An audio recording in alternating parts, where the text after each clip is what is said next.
Today, I'm visiting Bernadette Dutton of Low-Qui Speech Pathology. I got so overwhelmed by all the shiny things that I forgot to film an establishing sequence.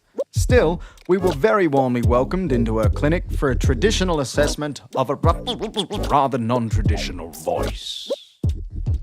Tom, I'd like you to say an R sound for me for as long as you can. So take the biggest breath you can and just do a long ah for as long as you can, and I'll time you.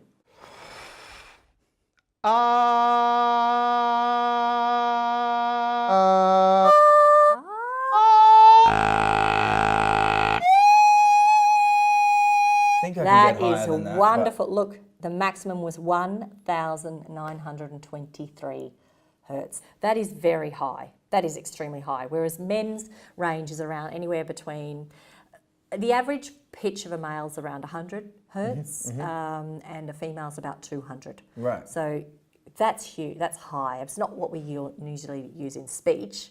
However, you're using it as entertainment. No, you're using it as entertainment and bring that high tongue and narrow through there. Now, the other thing you also do is you're using digital pressure against the larynx to get a different sound. So if I'm going like that and I get a different sound, whereas you can change the sound just by... Yeah, so just by tapping my throat, I generally just change the pitch of something as well. So every time I tap, I will go to a different note. Okay. So I'll go like...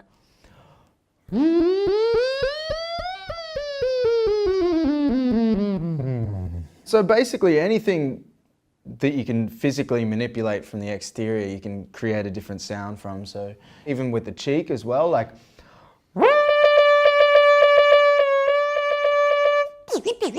And the nose, like... There's so many different ways to... And I can't think, yeah, that is it. You've used those sounds that we don't normally use in speech. You're trying to use, and you're creating fantastic new sounds. We don't either have to analyse or assess or repair. Yeah, there's so many different mechanisms that you can kind of put into play to alter the sound of the human voice.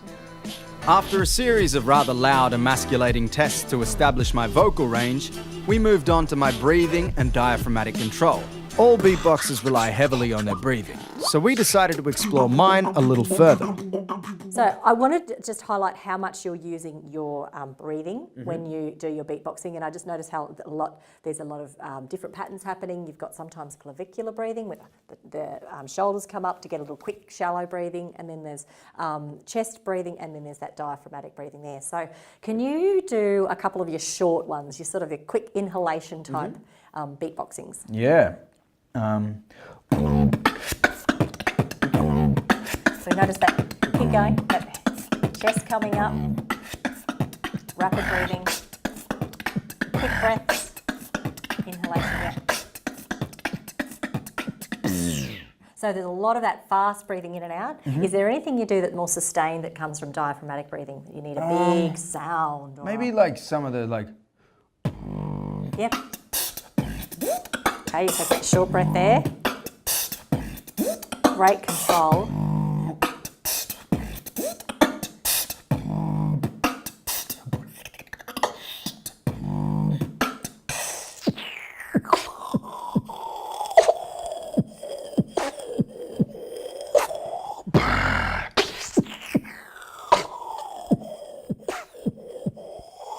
So that's all like... You could do that as long as you could, almost until your body went, hang on, take a breath. Yeah, exactly. Yeah, well that's all inward breaths. You're getting all that air from out. Yeah. There's plenty of it, but it's how your body will need to then spell out, you balancing that out. Sometimes I get pretty dizzy. Lightheaded, if I'm doing like one particular pattern for a long time. I would not be surprised. There's been times where I've been like, oh God. Yeah, because you're just getting all that oxygen from out, and you're not allowing you're only like controlling a little bit of the carbon dioxide and the oxygen to leave, but you're going to get an imbalance. So yes, you wouldn't want to do that for too long. Yeah, right. There you go. I wonder what beatboxing at altitude would be like.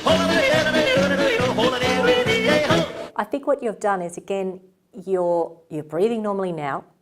When you speak, you're breathing well. Yeah. It's just that when you're doing your beatboxing, you're just using your inhalation, your exhalation, and the way you control your chest and your breathing so differently to support that sound that you want to get. And so just in terms of everything that you've seen, the actual anatomical makeup of what's inside, like what's under the hood, is pretty much the same as what you've seen. It's just more so the way I use it, which is different. Yeah, I think, it is your anatomy is unique to you, but it's all structurally intact and no abnormalities. There's nothing abnormal in any of the presentation looking in your scope. The ENT said it was all normal.